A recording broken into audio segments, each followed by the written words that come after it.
Hello students, साधना channel में आप सबका स्वागत है। बच्चों, हम आपको क्षितिज पुस्तक के पाठ 2 जो कि आपका काव्य खंड है, उस काव्य खंड में से पाठ 2 राम लक्ष्मण परशुराम संवाद के सभी पदों का अर्थ स्पष्ट कर चुके थे। आपको यह कविता पूरी अच्छी तरह से स्पष्ट हो गई होगी। आज उन्हीं पदों के आधार पर हम बहुविकल्पीय प्रश्न आपके सामने लेकर आए हैं, जिनका समाधान हम आपके सामने स्पष्ट करेंगे ताकि वह पाठ आपको और अच्छी तरह से स्पष्ट हो सके कि इन प्रश्नों के अलावा भी यदि कोई प्रश्न आपकी परीक्षा में आता है तो आपके अंदर कोई असमंजस की स्थिति ना हो, आप कहीं भी कंफ्यूज ना हो सकें। क्यों? क्योंकि हर प्रश्न के माध्यम से हम उस पाठ को दोबारा से रिपीट करते चले जाएंगे, हर प्रसंग आपको बताते रहेंगे, तो ताकि यदि इनके अलावा भी कोई प्रश्न आपकी परीक्षा में आ रहा है तो आप उनका समाधान भी आसानी से कर सकते हैं।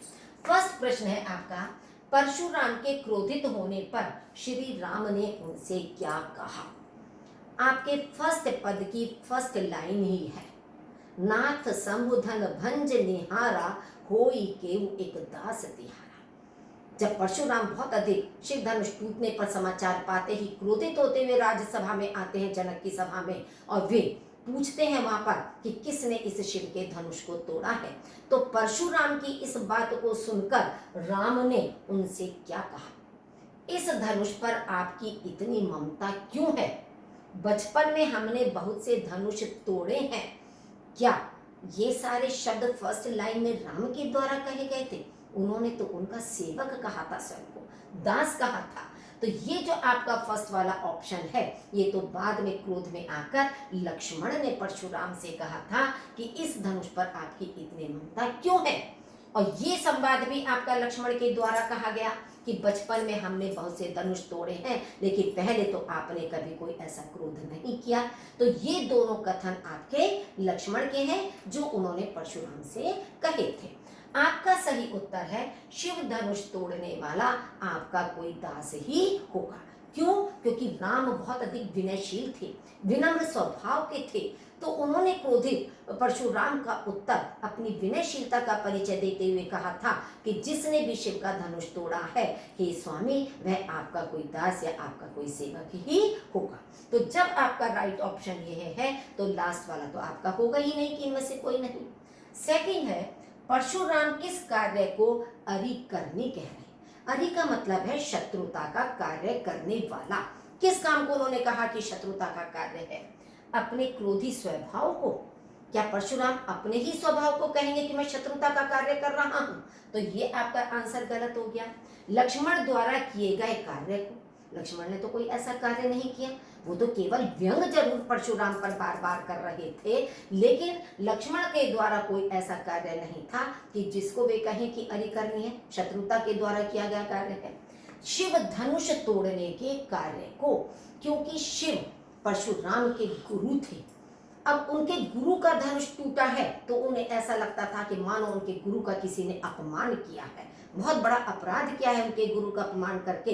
तो इसलिए वे शिव धनुष तोड़ने का जो कार्य है उसे अरि करने कह रहे हैं कि जिसने भी शिव का धनुष तोड़ा है वह उनका शत्रुता का कार्य करने वाला है। उपरयुक्त विश्वामित्र को, तो विश्वामित्र से भी आपका, वो भी आपका गलत था। तो इसलिए आपका सही उत्तर था ये कि जिसने भी शिव का धनुष तोड़ा है। पाठ के आधार पर परशुराम की स्वभावगत विशेषताएं हैं कि पाठ में जगह जगह परशुराम की विशेषताओं को बताया गया। कितनी बार वे अपने मुख से अपनी विशेषताएं बार बार बता रहे हैं, तो उसके आधार पर कौन कौन सी उनकी विशेषताएं। क्रोधी प्रवृत्ति, उन्होंने बार बार कहा कि मैं बहुत अधिक क्रोधी स्वभाव का हूं, तो ये उनकी विशेषता है। बाल ब्रह्मचारी, वे बाल ब्रह्मचारी भी थे, ये भी उनकी विशेषता है। तो जब ये दोनों विशेषताएं आपकी उनकी बताई गई हैं तो उपर्युक्त दोनों ये आपका सही उत्तर होगा। इनमें से कोई नहीं, ये आपका उत्तर वैसे ही गलत हो गया क्योंकि दो विशेषताएं आपके सामने दिखी हुई हैं। तुलसीदास ने भृगुकुल के ध्वज किसे कहा गया है? आपने देखा था ना, भृगुकुल केतु, ये शब्द आपके पद के अंदर आया है। केतु का मतलब होता है पताका, ध्वज। तो किसे कहा है? राम को। राम तो भृगुवंश के नहीं थे। भृगुवंश के कौन थे? ना जनक थे, जनक भी आपके अलग थे भृगुकुल के, उनके लिए नहीं कहा गया है। परशुराम को, कि भृगुकुल, भृगु ऋषि के पुत्र परशुराम थे। तो भृगु ऋषि के वंशज पुत्र, सॉरी कह रही हूँ, पुत्र तो भी जमदग्नि ऋषि के थे, लेकिन भृगु वंश के वे वंशज थे। तो इसलिए परशुराम के लिए भृगुकुल के ध्वज कहा गया है।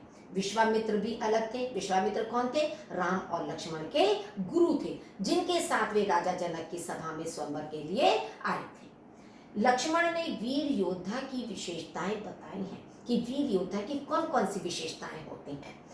अपनी वीरता का बखान स्वयं नहीं करते। बच्चों, एक दोहे में आपको वीर व्यक्ति की और कायर व्यक्ति की विशेषताएं बताई गई। जो वीर योद्धा होता है, वीर व्यक्ति होता है, वह युद्ध क्षेत्र में अपनी वीरता को दिखाता है, अपनी वीरता का प्रदर्शन करके दिखाता है शत्रु के सामने, ना कि शत्रु को सामने देखकर केवल अपनी डींगे हाँकता रहे, अपनी वीरता का बखान करता रहे कि शत्रु उनकी वीरता की बातें सुनकर ही उससे भाग जाए। तो ये आपका गलत है कि अपनी वीरता का बखान स्वयं नहीं करते। धैर्यवान व क्रोध रहित होते हैं, कि वे धैर्यवान होते हैं और क्रोध रहित होते हैं, ये भी आपका सही है। अपनी वीरता युद्ध भूमि में दिखाते हैं, युद्ध भूमि में अपनी वीरता को ही प्रदर्शित करते हैं। तो तीनों आपके सही आंसर, कि ना तो वे अपनी वीरता का बखान करते हैं, वीरता का प्रदर्शन करके दिखाते हैं, वे धैर्यशील भी होते हैं, क्रोध भी उन्हें जल्दी नहीं आता है, और युद्ध भूमि में वे अपनी वीरता भी दिखाते हैं। तो तीनों आपके ऑप्शन सही हैं, इसलिए आपका सही ऑप्शन होगा उपर्युक्त सभी। फिर आप देखिए, कोटि कुलिस सम वचन तुम्हारा में अलंकार कौन सा है। अब अलंकारों में हमने बहुत सारे अलंकारों में आपको पहचान बताई है कि पहचान क्या होती है। अब इसमें देखिए कि सम शब्द को आपको पहचानना है कि किसकी पहचान होती है, कौन से अलंकार में सम होता है। समान, सम का मतलब होता है समान, तुलना जिससे की जाए। सम उसमें सा, सी, से, सम, सदृश, सरेस, सरीखी, ये सारे वाचक शब्द जिसमें होते हैं वो हमारा उपमा अलंकार होता है। और अर्थ के आधार पर भी आप देख लीजिए कि कोटि कुलिस, कि आपके करोड़ों वचन किसके समान है? वज्र के समान है। तो ये लक्ष्मण जो है वो परशुराम से कह रहे थे कि आपके तो वचन ही करोड़ों वज्रों के समान हैं, तो फिर आपने व्यर्थ में ही ये फरसा अधनुष धारण कर रखा है। तो उनके वचन की तुलना वज्र से की गई है, तो इसलिए तुलना करने के कारण आपका उपमा अलंकार होगा। तो पहचान हमेशा ध्यान में रखिए कि यदि किसी भी पंक्ति में पूछा जाए तो आप उसका सही उत्तर दे सकें। जैसे सूरदास वाले में मैंने आपको कहा था प्रीति नदी, कि जहां बीच में योजक होता है वहां आपका रूपक अलंकार हो जाता है, यहाँ पर आपका सम है तो ये आपका उपमा अलंकार हो गया। श्लेष में एक शब्द अनेक संदर्भों में अलग अलग अर्थ देता है, तो ये आपका कोई ऐसा शब्द नहीं है। अनुप्रास में एक ही वर्ण बार बार रिपीट होता है तो आपका अनुप्रास भी नहीं है, न ही कोई बढ़ा चढ़ा के वर्णन किया गया है, तो आपका इसमें अतिशयोक्ति अलंकार भी नहीं है। नृपद्रोही की संज्ञा किसके लिए प्रयुक्त हुई है? नृपद्रोही का मतलब है राजाओं से शत्रुता रखने वाले, उनका द्रोह करने वाले। राजा जनक के लिए, राजा जनक तो नृपद्रोही नहीं थे कि किसी भी राजा के प्रति उनके मन में कोई शत्रुता का भाव हो, तो राजा जनक आपका गलत है। परशुराम के लिए, क्योंकि नृपद्रोही परशुराम थे। जैसे सहस्त्रबाहु राजा का उन्होंने भुजाओं को काटा था, उन्होंने प्रण लिया था कि वह इस धरती को क्षत्रियों से रहित कर देंगे, और उनका अनेक क्षत्रिय राजाओं को उन्होंने वध भी किया था।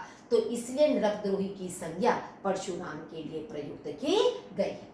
विश्वामित्र के लिए भी नहीं, क्योंकि वे भी नृपद्रोही नहीं थे, और सहस्त्रबाहु के लिए भी नहीं, क्योंकि सहस्त्रबाहु का तो स्वयं परशुराम ने वध किया था। कुंभड़ बतिया से क्या अभिप्राय है? आपके थर्ड पद के अंदर आया था कुंभड़ बतिया। कुंभड़ बतिया का मतलब होता है काशी फल, जो कि छोटा सा फल होता है। उसमें आपका वर्णन किया गया था कि यदि तर्जनी उंगली अगर उसे दिखा दी जाए तो उसका विकास रुक जाता है, वह वहीं पर समाप्त हो जाता है। तो क्रोधी व्यक्ति के लिए कुंभड़ व्यक्ति, ऐसा तो हो नहीं सकता कि काशी फल के लिए क्रोधी व्यक्ति का कोई तालमेल नहीं बैठ रहा है, कोई उसके लिए उचित नहीं है, ये आपका गलत है। ऋषि मुनियों के लिए कुंभड़ बतिया नहीं, कि जितने भी ऋषि मुनि हैं वे काशी फल के समान हैं, ऐसा भी इसमें कहीं वर्णन नहीं किया गया है। कमजोर और निर्बल व्यक्ति के लिए, यहाँ पर लक्ष्मण ने परशुराम पर ये व्यंग किया था कि यहाँ कोई कुंभड़ बतिया नहीं है जो आपके फरसे को देखकर डर जाएगा या समाप्त हो जाएगा। यानी कि यहाँ कोई भी कमजोर व्यक्ति नहीं है जिसे आप बार बार अपना फरसा दिखा रहे हैं और डर कर उसे चुप रहने के लिए कह रहे हैं। तो निर्बल व्यक्ति के लिए, कमजोर व्यक्ति के लिए कुंभड़ बतिया शब्द का प्रयोग किया गया है। काव्य में प्रयुक्त गाधी सुनु और कौशिक संबोधन किसके लिए किया गया है? अब ये जो शब्द है आपका गाधी सुनु, ये आपका 4th पद में आया है और कौशिक शब्द भी आपके 5th पद के अंतर्गत आया गया है। ये दोनों शब्द आपके किसके लिए प्रयुक्त हुए? राम के लिए हुए हैं। राम के लिए कहीं इस तरह के शब्दों का प्रयोग हमने नहीं सुना है कि उनको इन नामों से भी पुकारा जाता हो, ऐसा नहीं है। ना ही लक्ष्मण के लिए। तो राम और लक्ष्मण दोनों के लिए ही गाधी सुनु और कौशिक शब्द का प्रयोग नहीं किया गया है। परशुराम के लिए भी नहीं किया गया है। परशुराम को रघुकुल केतु या इस तरह की उपाधियों से तो जरूर प्रयुक्त किया गया है, लेकिन इन नामों का कहीं भी प्रयोग नहीं किया है। आपके इन पदों में नाम विश्वामित्र के लिए है। गाधी सुनु भी जब परशुराम कहते हैं कि हे गाधी सुनु सुनो, यह बालक मंद बुद्धि वाला है, तो विश्वामित्र के लिए परशुराम ने इन दोनों शब्दों का प्रयोग किया है। लक्ष्मण ने रघुकुल की परंपरा की विशेषता बताई है, क्योंकि रघुकुल के थे राम और लक्ष्मण, तो उन्होंने अपने कुल की क्या विशेषताएं बताई है? देवता, ब्राह्मण, ईश्वर भक्त व गाय पर प्रहार नहीं। ये उन्होंने 4 विशेषताएं बताई हैं कि रघुकुल में ना तो देवताओं पर प्रहार किया जाता है, ना ही ब्राह्मण पर प्रहार किया जाता है, जो ईश्वर भक्त होता है उस पर भी कोई प्रहार नहीं किया जाता है, और नहीं गाय पर। क्योंकि यदि इन चारों में से किसी पर भी कोई प्रहार किया जाए, किसी के साथ किसी पर अत्याचार किया जाए, तो इससे क्या होता है कि उसके कुल का अपयश होता है, उसकी हानि होती है। तो यदि वह उनसे हार भी जाता है तब भी उनका अपयश फैलता है, तो यह उनके लिए पुण्य का कोई कार्य नहीं होता है। ये विशेषताएं रघुकुल की बताई गई। प्रतिदिन ईश्वर की आराधना करते हैं, ऐसा नहीं है। ईश्वर की आराधना तो जाने कितने कुलों के लोग करते हैं, हर व्यक्ति ईश्वर की आराधना करता है, तो इसमें रघुकुल की क्या विशेषता है? ये आपका गलत हो गया। सदैव गुरु का आदर करते हैं, ऐसा नहीं है कि रघुकुल के जितने लोग हैं वे ही गुरु का आदर करना जानते हैं, बाकी कोई व्यक्ति अपने गुरु का आदर मान सम्मान नहीं करता है, ऐसा भी नहीं है, तो ये भी आपका गलत है। झूठ नहीं बोलते कि केवल वही सत्यवादी हरिश्चंद्र हैं कि वे हमेशा सत्य का आचरण करते हैं और सब झूठ बोलते हैं दुनिया के लोग। तो ये तीनों ऑप्शन जब आपके स्पष्ट रूप से गलत हैं, तो ये पहली बात तो प्रश्न पढ़ते के साथ ही हमें समझ में आ गया। अगर पद हमें क्लियर है तो, और नहीं है तो आप इस तरह से करके एक एक देख सकते हैं, तो सही उत्तर आपके सामने आ जाएगा। परशुराम ने अपने फरसे की विशेषताएं बताई। क्या विशेषताएं बताई उन्होंने अपने फरसे की? देखने मात्र से गर्भस्थ शिशु नष्ट हो जाते हैं।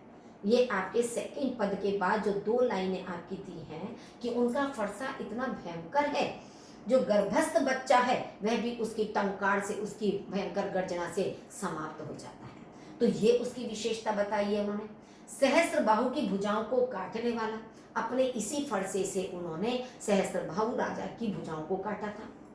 यह बहुत ही भयानक है, ये भी उसकी विशेषता बताई। तो जब ये तीनों विशेषताएं उनके फरसे की हैं, तो हमारा लास्ट ऑप्शन सही होगा, उपर्युक्त सभी, यानी कि सारी ही विशेषताएं। तुलसीदास के आराध्य देव कौन थे? अब यहाँ पर आप देखिए कि जो तुलसीदास कवि हैं इन पदों के, जिन्होंने ये रचना की है रामचरितमानस की, तो उन तुलसीदास के लिए पूछा गया है कि उनके आराध्य देव कौन थे? श्री कृष्ण थे। तुलसीदास ने तो कृष्ण को आधार बनाकर रचना नहीं की रामचरितमानस। रामचरितमानस में कृष्ण का कहीं वर्णन है नहीं, जैसे कि हमारा उसी रचना से ही स्पष्ट हो रहा है रामचरितमानस, तो यानी कि राम का वर्णन किया है, तो कृष्ण हमारा गलत हो गया। निर्गुण ईश्वर, वे निर्गुण ईश्वर में विश्वास नहीं करते थे, वे तो सगुण भक्ति शाखाधार थे, तो सगुण भक्ति में विश्वास करते थे, तो ये हमारा गलत हो गया। दशरथ सुत राम, अब यहाँ देखिए हम स्पष्ट रूप से राम भी कह सकते थे आराध्य थे, या हमने राम के साथ विशेषण लगा दिए हैं दशरथ सुत, यानी दशरथ के पुत्र राम, उनके आराध्य देव थे। 19 को आधार बनाकर उन्होंने रामचरितमानस की रचना की थी। शिव नहीं थे, उनके अर्थ है। अब है नाथ शब्द कौन किसे संबोधित कर रहा है। फर्स्ट लाइन फिर से आपकी आ गई है कि नाथ शब्द कौन किसे संबोधित कर रहा है। इसमें कौन कर रहा है? श्री राम। श्री राम ने कहा था नाथ शंभु धनु भंज निहारा, तो नाथ शब्द का प्रयोग किसने किया है? राम ने। किसके लिए किया है? परशुराम के लिए, क्योंकि परशुराम के क्रोध को शांत करने के लिए परशुराम के द्वारा पूछे जाने पर कि उनके आराध्य गुरु, उनके गुरु शिव के धनुष को किसने तोड़ा है, तो इसलिए परशुराम की बात का उत्तर राम दे रहे हैं और उन्होंने ही नाथ शब्द का प्रयोग किया है और परशुराम को संबोधित करके कहा है।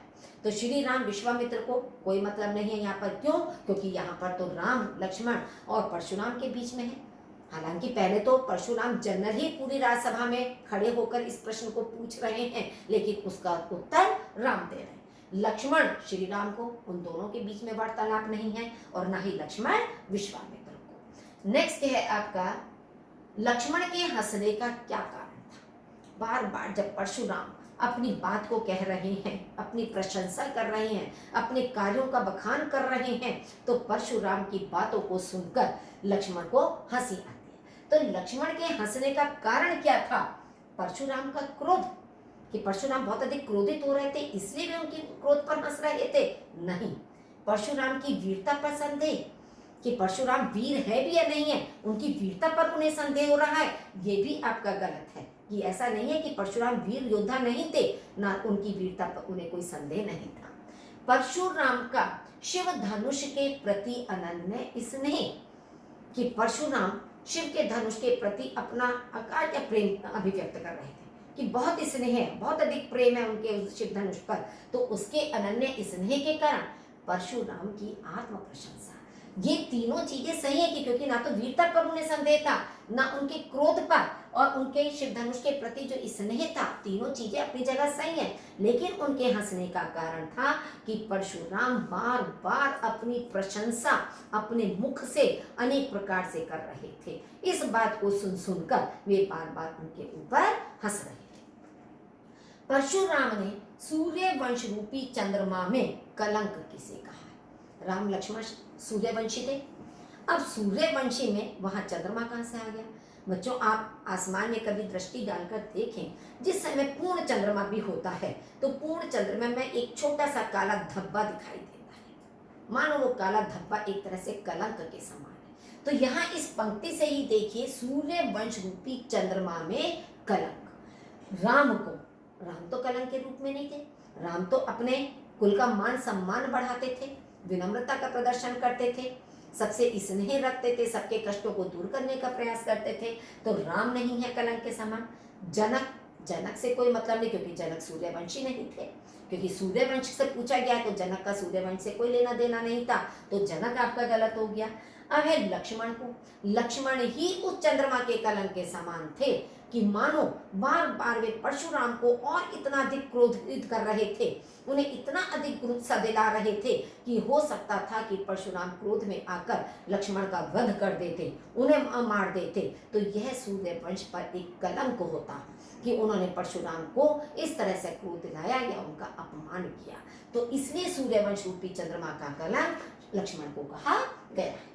किसके वचन को करोड़ों वज्रों के समान बताया गया है?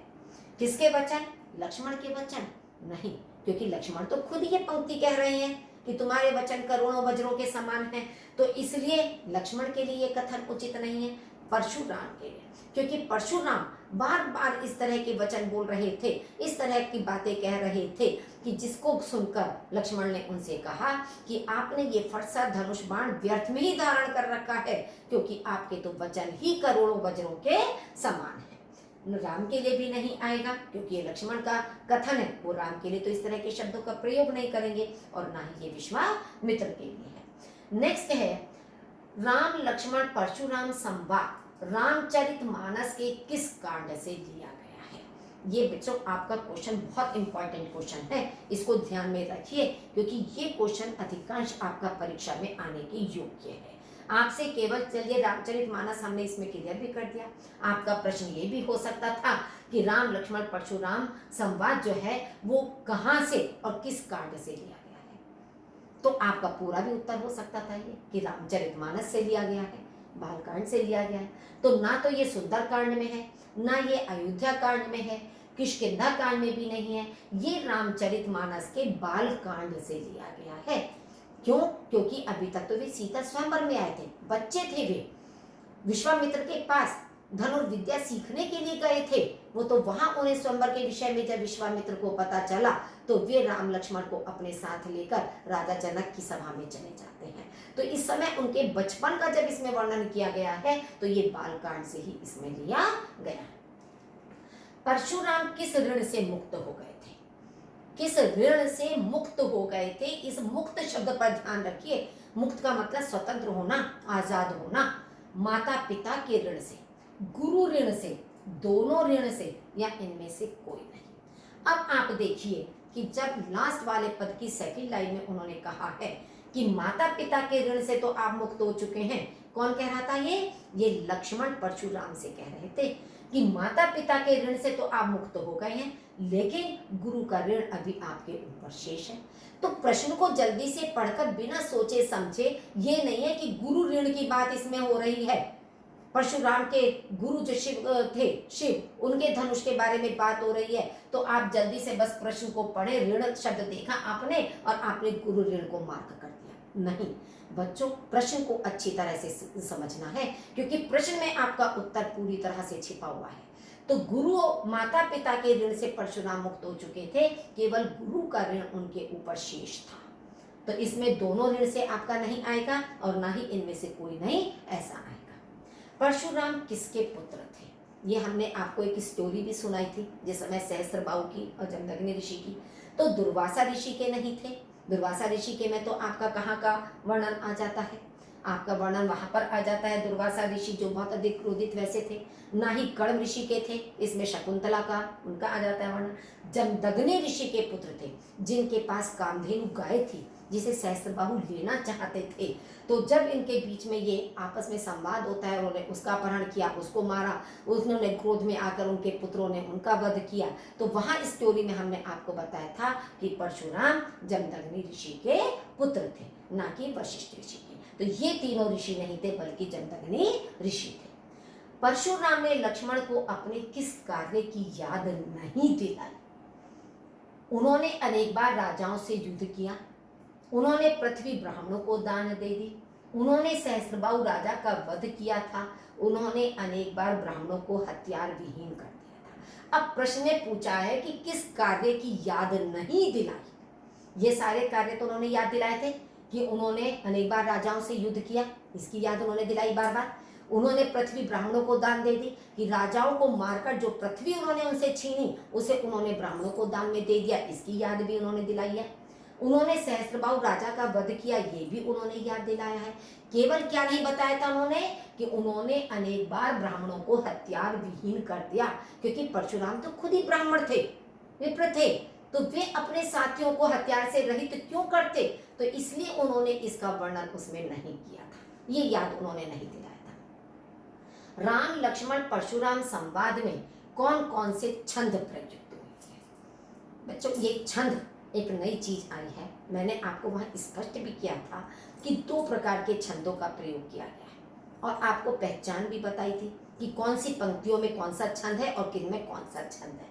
अब आप देखिए, चौपाई छंद, दोहा छंद, सोरठा छंद या उपर्युक्त दोनों। जो आपकी पंक्तियां 2-2 बार विभक्त हैं, जैसे नाथ संबुधन भंज निहारा, ये वाला जैसे पद है आपका, जो 6 लाइन का 8 लाइन का जो पद है, वे सब चौपाई छंद में है। चौपाई छंद में क्या होता है कि हर उसमें जो पद दिया हुआ है, जो पंक्ति दी हुई है आदि, उसमें 16-16 मात्राएं होती हैं। दोहा छंद में 13-11 13-11 इस तरह से मात्रा। तो जो 2 पंक्तियां उन चौपाइयों के नीचे दी हुई हैं, बीच में बिना विराम के दी हुई हैं 2 पंक्तियां, उनमें दोहा छंद है। तो चौपाई छंद भी है उसमें, दोहा छंद भी है। तो हमारा सही उत्तर क्या होगा? उपर्युक्त 2। सोरठा छंद आपका नहीं है, सोरठा छंद दोहा छंद का अपोजिट होता है मात्राओं में। तो इसलिए ये दोनों छंद हमारे चौपाई छंद और दोहा छंद इसमें प्रयोग किए गए। ये जनरल प्रश्न है बच्चों, अर्थ के अलावा। कि कहीं आपकी भाषा है, कहीं शब्द शक्ति है, या कहीं कोई अलंकार है, या कहीं छंद पूछ लिए गए हैं, या जैसे मान लीजिए अभी से पहले प्रश्न में हमने जमदग्नि ऋषि का पूछ लिया किसके पुत्र हैं, तो ये कहानी भी आपके मस्तिष्क में हमेशा बनी रहनी चाहिए। तो कभी कभी पाठ से रिलेटेड अन्य क्वेश्चन भी आपके इस तरह के प्रश्नों में पूछे जा सकते हैं। काव्यांशों की भाषा है, अब देखिए यहाँ पर हमने फिर आपसे पूछा कि काव्यांशों की भाषा है ब्रज भाषा, खड़ी बोली, गुजराती या अवधी। अब ब्रज भाषा हमने सूरदास की कविता में आपको बताई थी कि सूरदास ने ब्रज भाषा का प्रयोग किया गया है, तो ब्रज भाषा सूरदास की ब्रज भाषा है मुख्य। खड़ी बोली आधुनिक काल के कवियों के उसमें प्रयोग आती है, जबकि तुलसीदास किस काल के हैं, भक्ति काल के। ये भी प्रश्न आपकी परीक्षा में पूछा जा सकता है कि तुलसीदास किस काल के कवि हैं। अब काल आपको बताए थे, आदि काल है आपका, भक्ति काल है, रीति काल है, आधुनिक काल है। तो ये भी आपको याद रखना है कि सूरदास और तुलसीदास दोनों भक्ति काल के कवि हैं। तो भक्ति काल के कवि जो हैं वो इस तरह की भाषा का प्रयोग करेंगे। क्यों? क्योंकि भक्ति काल में चाहे राम से संबंधित कविताएं हों, चाहे आपकी कृष्ण से संबंधित कविताएं हैं, तो किसी न किसी आराध्य देव को आधार बनाकर रचना की जाती है। खड़ी बोली आधुनिक काल के कवि करते हैं, भक्ति काल के कवियों ने नहीं किया है। गुजराती ये अलग हो गया, इसमें इस तरह की भाषा आपके नहीं है। अवधी भाषा ये इनकी तुलसीदास की अवधी भाषा है।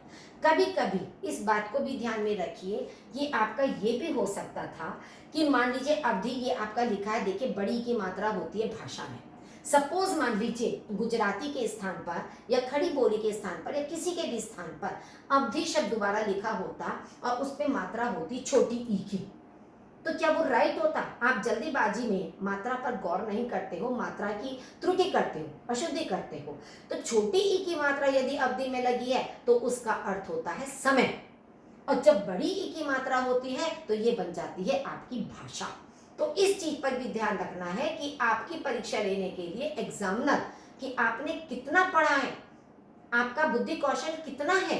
तो आपके बुद्धि कौशल का मूल्यांकन करने के लिए कभी कभी वह छोटी छोटी इस तरह की चीजों को भी ऑप्शन में डाल देता है।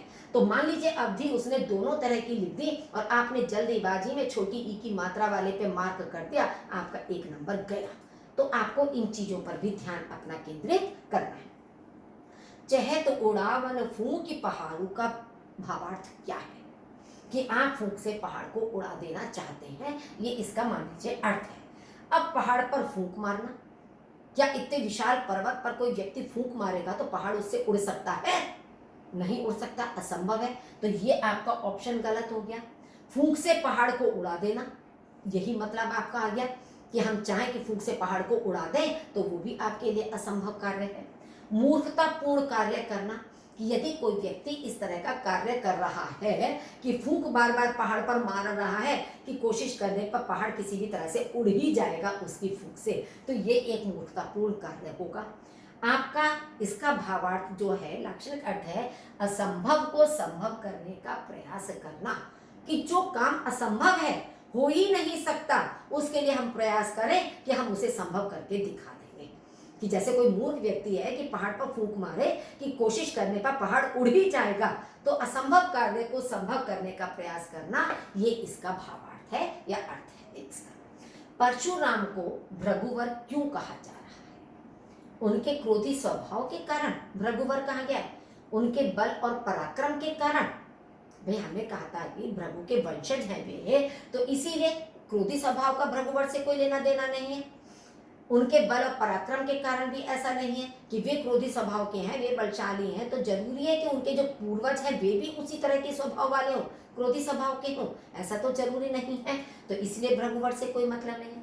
वे भृगु ऋषि के वंशज थे, कि भृगुवर ऋषि जो थे वे उनके पूर्वज थे और ये उनके वंशज थे, इसलिए उनको भृगुवर कहा गया है। उनके परशु का नाम ये भी भृगुवर नहीं था, क्योंकि कई जगह आपका भृगुकुल केतु इस तरह से भृगुवर कि भृगु ऋषि के वंशज, इस तरह के शब्दों का प्रयोग 2-3 जगह पदों में किया गया। लक्ष्मण क्रोध दबाकर परशुराम की कड़वी बातें क्यों सहन कर रहे थे? कि बार बार परशुराम जो बातें लक्ष्मण से कह रहे थे तो वे उनकी कड़वी बातें उन्हें अच्छी नहीं लग रही थी, अरुचिकर लग रही थी, लेकिन फिर भी वे उन्हें चुपचाप सहन कर रहे। क्यों सहन कर रहे थे? उन्हें ब्राह्मण समझकर, उन्हें वीर समझकर, उन्हें वृद्ध समझकर, उन्हें ब्रह्मचारी समझकर। अब आप देखिए, वीर तो थे परशुराम, तो ये भी हमारा गलत नहीं हो सकता था, क्योंकि वीरता में कोई कमी नहीं थी परशुराम की।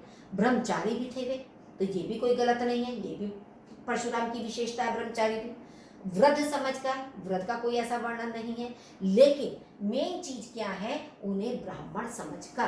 क्यों? क्योंकि बीच में अभी आपका एक प्रश्न भी आया था कि रघुकुल की विशेषता क्या है, कि गाय पर, ब्राह्मण पर, ईश्वर भक्त पर, देवताओं पर उनके कुल में कोई पराक्रम नहीं दिखाया जाता है, उन पर कोई प्रहार नहीं किया जाता है। तो इसलिए परशुराम ब्राह्मण थे, वे ब्राह्मण होने के कारण उनकी जो बातें कड़वी उन्हें लग भी रही थी, वे उन्हें अपना गुस्सा रोक कर चुपचाप सहन कर रहे थे। क्यों? क्योंकि वे उनके ऊपर प्रहार नहीं कर सकते थे, उन पर कोई आघात नहीं कर सकते थे, ये उनके कुल की परंपरा नहीं है। तो आपका ये दोनों उत्तर भी सही होने के बावजूद भी, क्योंकि ये दोनों विशेषताएं परशुराम की हैं, लेकिन उसके बावजूद भी जो आपका अधिक उचित उत्तर है वो आपका है ब्राह्मण समझकर। आपको बच्चों यही देखना है कि कभी मान लीजिए जैसे इसी प्रश्न में तीनों ऑप्शन आपको सही लग रहे हैं, अब आप कंफ्यूज हो गए क्योंकि वृद्ध समझकर ये तो गलत है। अब आपका आखिरी ऑप्शन ये नहीं दिया है कि उपर्युक्त सभी। उपर्युक्त सभी तब होते जब आपके चारों ऑप्शन सही होते, लेकिन अब उसमें से एक तो गलत हो गया, ना ही उपर्युक्त, दोनों इस तरह का कोई ऑप्शन दिया हुआ है। तो जहां इस तरह की असमंजस की स्थिति होती है तो उसमें बहुत सोच समझ कर ये मार्क करना है कि एक्यूरेट आंसर आपका क्या है, कौन सा ऑप्शन आपका अधिक उचित है उसे। अब आपका ब्राह्मण में एकदम उचित आंसर हो गया, क्योंकि उनके रघुकुल की परंपरा ये नहीं है कि उनके साथ कोई अपशब्द बोले जाए या उन पर कोई भी प्रहार किया जाए। तो ये 25 प्रश्न बच्चों आपके सामने स्पष्ट हो गए हैं। इनके आधार पर या इनकी भाषा परिवर्तित करके भी दूसरे रूप में आपसे प्रश्नों को पूछा जा सकता है, लेकिन बहुत सोच विचार कर, प्रश्न को भली भांति समझ कर आपको सॉल्व करना है। तो आपका एक भी अंक कहीं भी नहीं कट सकता है यदि आप बहुत अधिक ध्यान मग्न होकर या बहुत अधिक अच्छी तरह से सोच विचार कर उसका समाधान करेंगे। धन्यवाद।